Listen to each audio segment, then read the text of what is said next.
ఇది నేను సాటి హిందువులను కూడా నేను ప్రశ్నిస్తున్నాను. మీరు కూడా తప్పు చేశారు దీంట్లో. ఇది ముందుగా ప్రతి హిందువు గౌరవించాల్సింది. దీన్ని మీ మతాన్ని మీరు గౌరవించుకోండి ఫస్ట్. ప్రతి హిందూ నేర్చుకోవాలి ఇది. ప్రతి హిందూ ఆత్మపరిశీలన చేసుకోవాలి. మీరు బయటికి రావాలి. తప్పు జరుగుతూ ఉంటే కూర్చొని చేతులు కట్టుకొని మనకెందుకులే అంటే ఇలాగే ఉంటాయి. ఇది మారాలి. ఇది కారణం ఏంటంటే శతాబ్దాలుగా పోరాటం చేస్తున్నారు రామజన్మ అయోధ్య రామ మందిరం కోసం.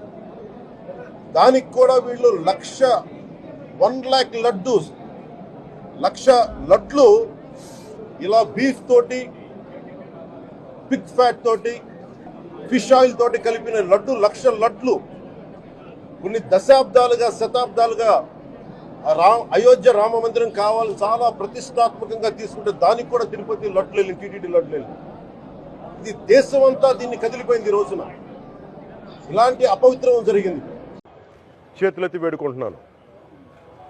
సగటు హిందూ మీరు సినిమా టికెట్లకు వెళ్ళిపోతారు. అభిమానులు అందరూ మీరెవరు హిందువులు లేరా?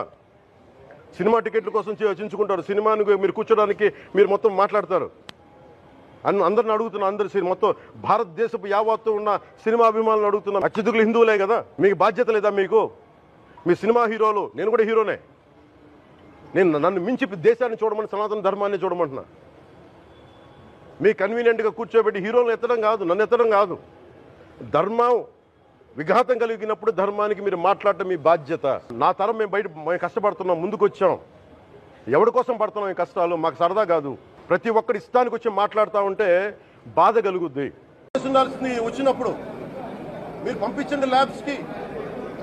మీకు ఎవరైతే తప్పులు చేశారో వారి మీద మీరు చర్యలు తీసుకోండి చెప్పాలి. కానీ తప్పులు చేసిన వాళ్ళని వెనకేసుకొచ్చే విధానం ఏంటో నాకు అర్థం కావట్లేదు. ఇది ఆయన మార్చుకోవాలి. అంతేగాని మీరు అస్థిరత చేసే ఆలోచన కానే కాదు. ఇదే మీరు ఊహించండి. ఇంకా ఏ ధర్మం మీదైనా సరే ఇలాంటి అపవిత్రం ఒక చర్చి మీద జరిగిన, ఒక మస్జిద్ మీద జరిగిన దేశం అల్లకల్లోలం చేసేస్తారు. ప్రపంచం అంతా మాట్లాడతారు. గ్లోబల్ న్యూస్ అయిపోద్ది. కానీ దేశంలో కోట్లాది మంది హిందువులు అపవిత్రమైతే, ఈ ప్రసాదం అపవిత్రమైతే ఒక్కరు కూడా మాట్లాడకూడదు.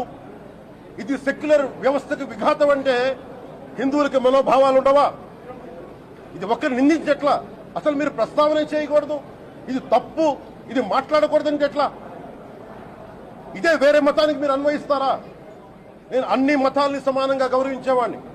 ఇస్లాంని గౌరవించేవాడిని, క్రిస్టియానిటీని గౌరవించేవాళ్ళం. మేమందరం సనాతన ధర్మం అని మొత్తుకుంటున్నాం. దేనికి? ವಿಶ್ವ ಪ್ಲಸ್ ಜನಹಿತಕ್ಕಿದು ಜ್ಞಾನದ ಜಾಲ.